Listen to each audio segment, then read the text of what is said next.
Petrov zdar pri vlačiari, chcel by som predstaviť novinku od Westinu. Ide o prúty zo série Put and Take. Pre nás tam zaujímavé dva modely Light Soft Lure a Spoon. Light Soft Lure, už ako samotný názov napovedá, je prúd určený na ľahké gumičky, čiže ideálny na struhy ostrieže. Čo sa týka akcie, je krásne parabolický ten prúd. Akcia je taká pomalšia, žuvačková, teda tento prúd Light Soft Lure je určený hlavne na lov s gumami. Ako vidíte, vie pekne rybu odpružiť pri zdolávaní, čiže môžete tam použiť úzší silón alebo šnúru a táto udica to pekne odpruží. Light Soft Lure sa vyrába v dvoch dĺžkach, a to 183 cm a 213 cm v gramážach 1 až 4 gramy, obidva modely. Čiže viete pokryť aj lov na menších potokoch, ale takisto aj na riekach alebo pri trout area rybolove.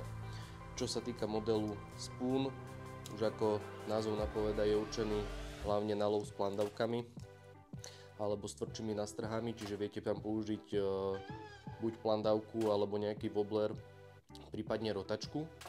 Akcia prútu je už rýchlejšia, nie je až taký žuvačkový, je tuhší prúd, čiže dali by sa s ním aj tvičovať rôzne nástrahy.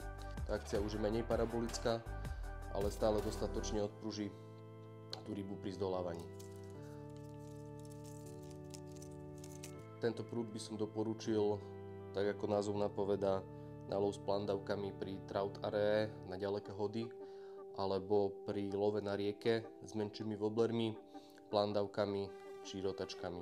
Ideálny hlavne na lov pstruhov, ale aj iných menších dravcov, ako je napríklad jalec alebo mrena alebo ostriež.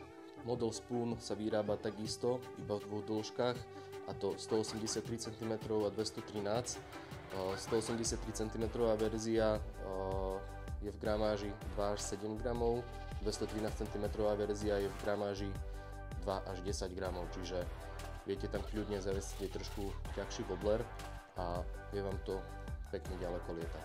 Prúty zo série Put and Take od Westinu V2 majú krásne sedlo, ktoré vám sadne pekne do ruky s prechodom na blank, čiže lepšie cítite zábery a je to veľmi pekne aj vizuálne zladený prúd.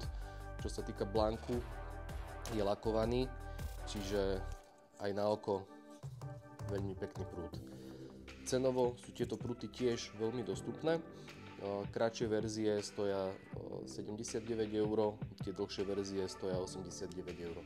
Čiže ak hľadáte kvalitný prúd na ľahkú prívlač, hlavne tú pstruhovú, určite odporúčam tieto prúty vyskúšať. Tak čaute a Petrov zdar.